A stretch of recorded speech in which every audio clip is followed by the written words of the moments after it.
Hello students, ये video में हम स्टार्ट करने वाले हैं एक्सरसाइज 4.4। बिना टाइम वेस्ट किए स्टार्ट करते हैं question number 1। For what value of x is the following matrix singular. Question में बोला है कि ये सिंगुलर है, अगर सिंगुलर है तो x का वैल्यू क्या होगा। तो तुम सबसे पहले क्या लिखोगे, determinant of a is equal to 0, क्योंकि ये सिंगुलर है। इसका मतलब डिटर्मिनेंट ऑफ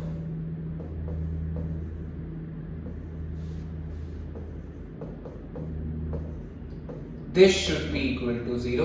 अब इसको सॉल्व करना है, डिटर्मिनेंट का वैल्यू निकालना है। सिंप्लीफाई करके तुमको x का वैल्यू मिल जाएगा। तो दिस इनटू दिस ये हो जाएगा 4 इनटू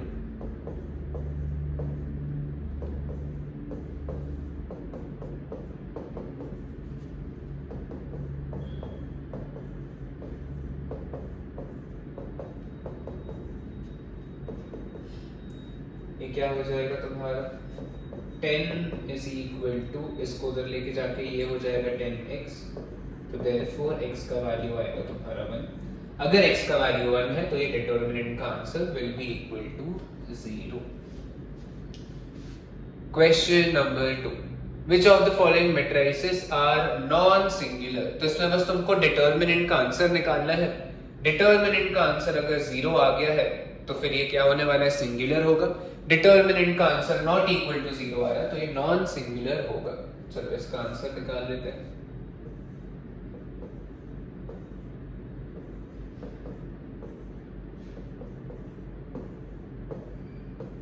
इसको एक्सपैंड करना है तो एक्सपैंडिंग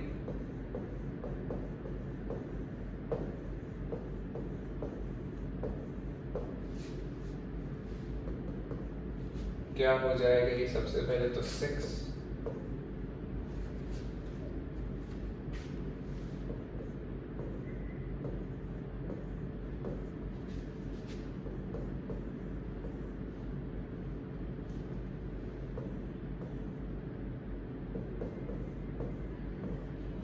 लास्ट में होगा plus 2 into 2 minus 1 minus 10 and 5।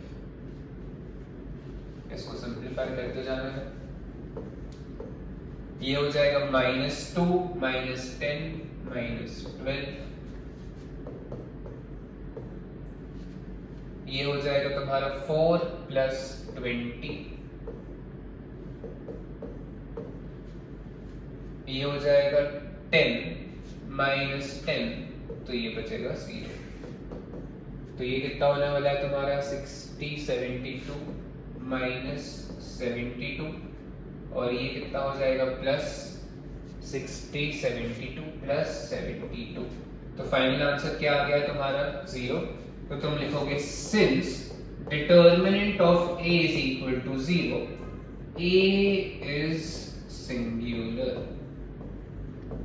अगर ये 0 नहीं आ रहा तो क्या लिखते हैं, determinant of a is not equal to 0, therefore a is non singular. इसमें बस इतना ही करना है।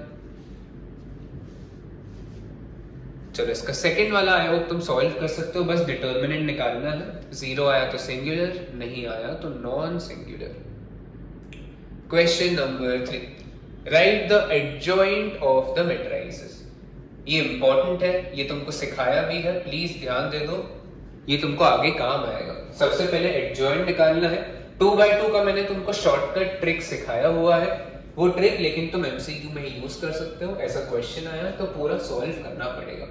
एडजॉइंट निकालने के लिए फर्स्ट स्टेप होता है find cofactor of all element. तो इसका कोफैक्टर निकाल लेते हैं अपना। सबसे पहले है सॉल्यूशन। कोफैक्टर निकालेंगे तो ये क्या हो जाएगा, a11 का आंसर क्या आने वाला है 3। a12 का आंसर इसमें नेगेटिव लगाना पड़ेगा तो ये क्या हो जाएगा -4। a21 इसमें भी नेगेटिव लगाना पड़ेगा, ये क्या हो जाएगा +1। a22 answer will B 2। ये कर लिया तो एडजॉइंट का आंसर क्या होने वाला है, adjoint of a will be ये मैट्रिक्स का ट्रांसपोज, मतलब 3 -4 1 2, इसका ट्रांसपोज मतलब आंसर क्या आने वाला है तुम्हारा 3 -4 1 2। शॉर्टकट ट्रिक क्या था, इन दोनों को इंटरचेंज करना है, इन दोनों का साइन चेंज करना है। ये दोनों इंटरचेंज हो गए क्या, और इन दोनों का साइन भी चेंज हो गया, मतलब ये आंसर करेक्ट है। चलो सेकंड वाला आई बिलीव तुम सॉल्व कर सकते हो। सेम एडजॉइंट निकालना है, पहले कोफैक्टर निकालोगे, मैट्रिक्स बना के ट्रांसपोज करोगे, आंसर तुम्हारा आ जाएगा। For what value of k the matrix has no inverse, इसका इनवर्स एग्जिस्ट नहीं करता है। ये कब होने वाला है, तुमको बताया था लास्ट वीडियो में। इनवर्स एग्जिस्ट नहीं करता है जब डिटर्मिनेंट ऑफ a का आंसर इज 0। तो मतलब इसमें बोला है इसका इनवर्स एग्जिस्ट नहीं करता है, इसका मतलब इसका डिटर्मिनेंट का आंसर क्या हो जाएगा, this will be equal to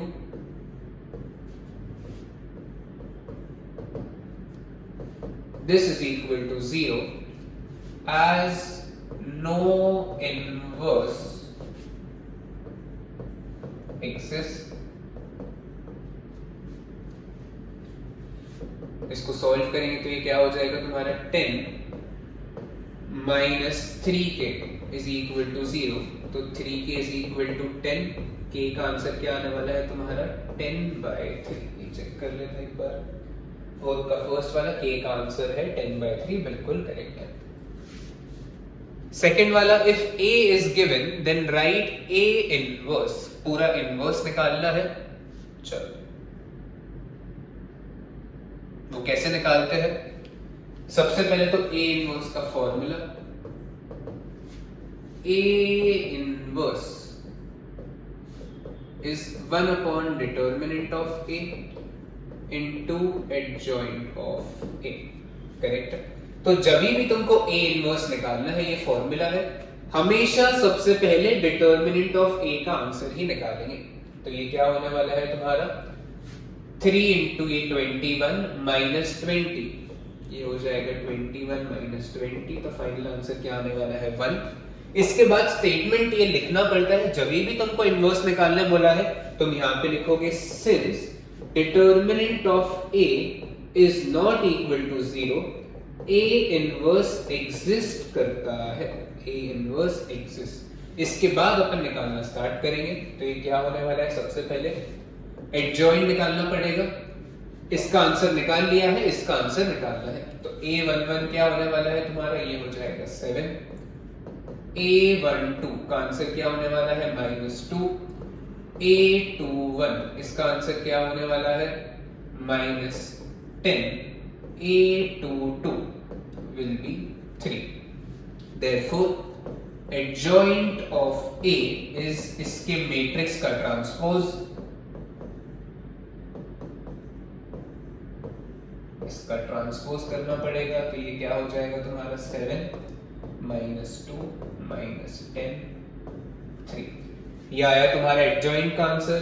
ये दोनों इंटरचेंज, इन दोनों का साइन चेंज, तो final answer therefore a inverse is 1 upon determinant of a का आंसर 1 ही था, इनटू एडजॉइंट मतलब 7 -10 -2 3। इतना पूरा तुमको, अगर ये क्वेश्चन आया है तो इतना पूरा वर्किंग दिखाना पड़ेगा, तो ही पूरे मार्क्स मिलेंगे। प्लीज ये आदत डाल लो अभी से ही, जब तुम प्रैक्टिस कर रहे हो, क्वेश्चन सॉल्व कर रहे हो, पूरा वर्किंग दिखाना है, बहुत इंपॉर्टेंट है। Right the inverse of the matrix, इसका इनवर्स निकालना है, सेम तरीके से सॉल्व करेंगे। सॉल्यूशन, a इनवर्स का फॉर्मूला क्या है, 1 upon determinant of a into adjoint of a, ये फॉर्मूला है। सबसे पहले डिटर्मिनेंट ऑफ a का आंसर निकालेंगे। 2/2 में डिटर्मिनेंट ऑफ a सीधा लिख सकते हो, 3/3 में पूरा वर्किंग दिखाना पड़ता है, expanding along row 1 and so on. इसमें सीधा लिख सकते हो, ये क्या हो जाएगा तुम्हारा 6 + 1, तो इसका answer 7। Since determinant of a is not equal to 0, a inverse exists, correct. a inverse exist करता है, तो अब एडजॉइंट पे जाएंगे। एडजॉइंट के लिए क्या होने वाला है a11, तो ये क्या हो जाएगा 2,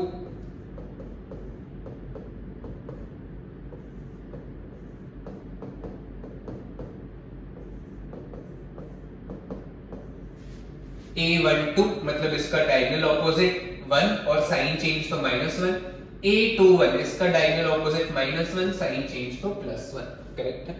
तो फिर therefore adjoint of A is equal to क्या होने वाला है तुम्हारा ये मैट्रिक्स का ट्रांसपोज,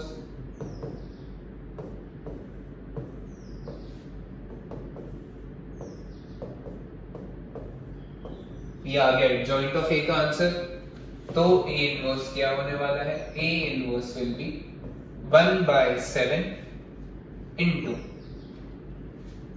2 1 -1 3, ये होगा तुम्हारा इनवर्स का आंसर। 7 अंदर भेजने की जरूरत नहीं है, यहाँ पे ही छोड़ना है। ये एक बार चेक कर लेते हैं।